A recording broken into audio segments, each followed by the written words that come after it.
What's good, YouTube? It's your boy coming at you with another video. Today, I'm going to be a little bit breaking down Lomachenko's fight last night versus George Kambosos. And I'm also going to be kind of talking about just kind of in general the state of Lomachenko and kind of ranking him, I guess, in the lightweight division, stuff like that. Quick disclaimer, because I'm going to share a lot of opinions about a lot of professional fighters in this video. And I want it to be made clear that my opinions are not really like attacks on their skills or abilities or anything like that, because one, all of them could beat me up, easy, piece of cake. Two is that, they're professional fighters. They're in a sport of competition, and the nature of being in a sport where you compete against another person is to be compared to that person. Like, if you are better or worse than someone if you beat them or lose to them or whatever. So I kind of have to make these comparisons, and I have to be judgmental of their skills in order to kind of make the points that I'm trying to make. It's nothing against them. It's just making comparison-based statements. That being said, let's jump into it. I mean, Lomachenko dominated Kambosos last night. He boxed circles around him. He outlanded him. Had a really high connect percentage. I think he landed like 100 out of 150 shots or something that he threw, or some crazy number like that. I don't know exactly. You can look up the stats yourself. I just remember seeing the stats and going, wow, that's a high percentage. And so I started thinking back to kind of the past fights that we've seen from Lomachenko. And, performances like the one we saw last night, they make us say, oh, Loma's back. He's back in full force. He's doing the stuff he always used to do. And the thing is, he only always used to do that when he was at 130 pounds and below. And when he got up to 135, he only did it versus some lower level opposition. Every time he had to step up to the plate, we saw that his usual tricks and his skills didn't always match up exactly to the athleticism and physical attributes and strengths that these other fighters have. That's not to say that Lomachenko was unskilled. It's just to say that his skill set was not enough to carry him past other physical attributes. And I'll kind of explain where I'm going with that. So, at 130 pounds and below, we're seeing him do all these, crazy footwork, cutting angles, all these different little tricks that he can do to really mess some people up right there in the boxing ring. And then when he gets up to 135, his first fight is versus Jorge Linares, who knocks down Loma, but Loma comes back, gets the stoppage. Pretty solid, but he fought Linares, not exactly at Linares' prime, and what else was I going to say? He fought Linares, just not exactly at his prime, took the knockdown versus it, and he didn't do all of his normal stuff. He dipped into his bag of tricks that he normally uses, but he didn't go into all of them. After that, he beats, I think, Pedraza, which is a win that has not aged super well. I think Pedraza had one loss before Lomachenko, and then lost 4 or 5 more times after that. Has had some really underwhelming performances since fighting Loma. So it's hard to say if, that's really a really good representation of how good Loma is at 135. And then we see him, I might be skipping, and we see him fight Luke Campbell, who he mostly has a shutout against. But even Luke Campbell had some things he was doing that, even though he, I think, only won a single round against Loma, he did enough to kind of negate Loma's tricks. Loma had to just kind of outbox him in a general sense. He couldn't do most of his stuff that we're used to seeing him do, that we watch his highlight reels for, And that could have some stuff to do with the fact that Luke Campbell was a southpaw. But at the same time, Luke Campbell's highlight career moment, outside of being an Olympic medalist, is when he knocked down Ryan Garcia. And that is his most notable moment in his professional career. Again, I'm not trying to demean Luke Campbell. I'm just saying that, in a sport where we have to, it's literally a competitive sport. We have to compare people to see who is quote unquote good. And when we look at Luke Campbell's resume, his career defining moment was knocking down Ryan Garcia, and that was after the Lomachenko fight. So then we get to Teofimo Lopez, and there's potential that Loma had the shoulder injury and that affected him in the beginning of that fight. But if that shoulder injury was really such an issue, then why was Loma violating him from like rounds 7 or 8 through 11, like really taking it to Teofimo and really messing him up in those rounds? Like, if he was capable of doing that the whole time, at what point do you just say shoulder injury, whatever? I don't fully buy into the shoulder injury excuse. I know that he posted the picture of like having the surgery after. I'm not saying that he didn't have a shoulder injury. I'm just saying that I don't think we can use that as an excuse for losing the fight whenever he was so clearly able to be dominant in those mid to late rounds.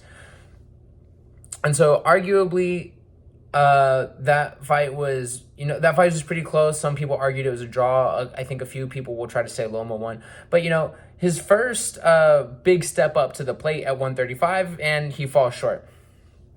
And so after that, he kind of goes on a revenge tour, fighting people that Teofimo fought, kind of trying to show that anything you can do, I can do as well, trying to get that rematch, trying to get his shots at the belt back. And he beats up Nakatani, who, again, C-level, low-level opposition, not really that big, and Richard Comey, who, again, another win that has not aged well. Richard Comey, his career-defining moment was getting a fight with Teofimo, and then he got knocked out in the second round. Then he got violated by Lomachenko for 12 rounds straight and didn't really go on to do anything else significant. So, those are the fights where we say, oh, this is the Lomachenko of old. This is where we see him do more, highlight reel stuff. But again, it's versus this lower level opposition. And then we get to Jermaine Ortiz, who I've said for a long time, by the way, is a fighter to watch out for. I think he was actually on the Lomachenko-Teofimo undercard. That was the first time I watched him. I said, I think this guy's the real deal. And, I watched his fights for, years coming up. And then he finally gets the Lomachenko fight. And everyone's saying, oh, Loma should walk through this guy easy. I said, no. This is going to be a hard fight. I don't have any, evidence of this unless I want to dig back through, 2-year-old Instagram DMs, text messages from people that I don't talk to anymore. But point being is that I kind of already knew that Jermaine Ortiz was going to be a tough fight, and Loma got a very close decision. And that was when, a lot of people didn't want to give Loma credit for that win. A lot of people wanted to say he lost that fight, but anyone knew going in that Jermaine Ortiz was a game fighter and that he was going to bring it. And so that's, again, a chance for Loma to kind of, step up to the plate in competition. And he doesn't fumble, but he, we don't see him doing all the highlight reel stuff we're used to seeing him do to other people. And again, that's the point that I'm trying to illustrate here, is that Lomachenko is a very skilled fighter, but at that 135 weight class, there's kind of too much athleticism combined with a skill, with a smaller skill differential. People like Jermaine Ortiz, Teofimo Lopez, Devin Haney are still some pretty skilled fighters, but now we're talking about people who Loma doesn't have as much physical presence against. And so you go, and that's something I haven't talked about either yet, is the Devin Haney fight. I think Lomachenko did lose that fight. I think personally I had it scored a draw. People who try to argue that Loma won that fight by more than one round, I think is a little bit silly. But I know there's some stuff about using different AIs showing that it doesn't match up with the CompuBox numbers or whatever. The fact of the matter is that the fight looks close and he got the bad end of the decision. So again, every time Loma has stepped up to B tier, A tier level fighters at the 135 pound weight division, he really has kind of not shown to be able to go into his usual bag of tricks. Which brings us to last night versus George Kambosos. His career highlight before beating Teofimo Lopez was a split decision win over Lee Selby, I think it was, who and again, no offense to these fighters, they could all beat me up. I'm not trying to say anything like to, you know, like demean them or bring them down, but who is Lee Selby in the boxing world? He doesn't have any sort of notoriety, and that was Kambosos' biggest win to that point, and it was a split decision. And even though he drops Teofimo in the first round, we've kind of seen since then, you know, Teofimo might be a little bit chinny. He's prone to getting caught. We know that when he's not in the right mental state, he fights worse, which we've seen him for when he fought Nakatani, when he fought Kambosos, and then again when he fought Sandor Martin. So I think Kambosos just had the night of his life against an opponent who was prone to making mistakes whenever he fought Teofimo.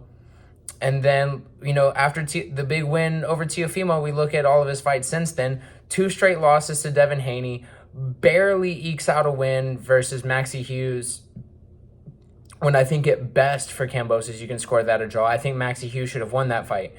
You know, before Lomachenko, or even including the Lomachenko fight, in the past, like, you know, 36 plus 11, in the past 47 rounds that Kambosos has fought, he's lost probably 43 of those rounds, which is not a good look. Like, Kambosos just is not that guy, and he is such a hard worker, and has so much heart and such an elite mindset, but when it comes to just skills and the way that he performs, he's just not all that. And so to look at the fight from last night and say that, oh, Lomachenko is back because he did all those things versus Kambosos, I don't think is a very fair assessment. And that's why I don't think Loma's even gonna unify at 135. I think he very clearly loses to Tank, which is unfortunate to say because I don't like Tank that much.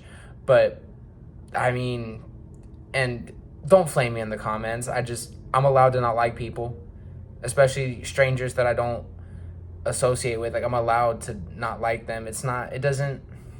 Don't make a big deal out of nothing. Anyway, but yeah, like, I think Loma loses to Tank. I think he loses to Shakur, and I'm pretty sure Navarrete is going to win his next fight, and I think he loses to Navarrete too.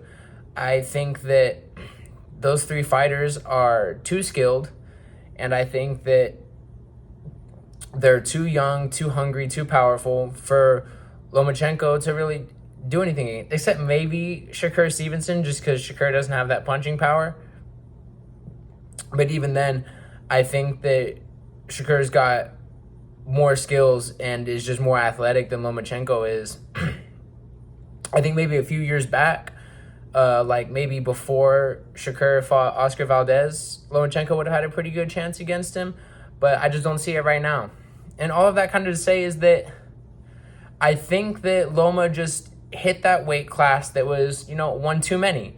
Kind of the same way that Canelo was at 175. He had a strong knockout versus Kovalev, but that wasn't, you know, that was past his prime Kovalev, and Kovalev picked up a lot of rounds in that fight, which, as he should. You know, he was a world champion. He should have the skills to be able to compete, but obviously, like, wasn't the same Kovalev, and he was picking up rounds against Canelo. So, and then when Canelo fights Bevol's just too big, too skilled for him, at least at that weight class, and Canelo just bit off more than he could chew by going up past 168. And I think the same is true for Lomachenko. I think his skills and his skill set, the things that he does, you know, 130 and below, it works, and 135, it's just not quite enough. I don't really know what the point of this video was, other than to kind of just talk about my opinions towards Lomachenko, who I think is definitely, you know, a future Hall of Famer. Definitely, like there's a reason he's got his highlight reels. There's a reason that he's talked about the way that he is because he can do a lot of things that no other fighter can do. We've seen him do things that no one else has even really come close to imitating, at least in this, like, current era of boxing.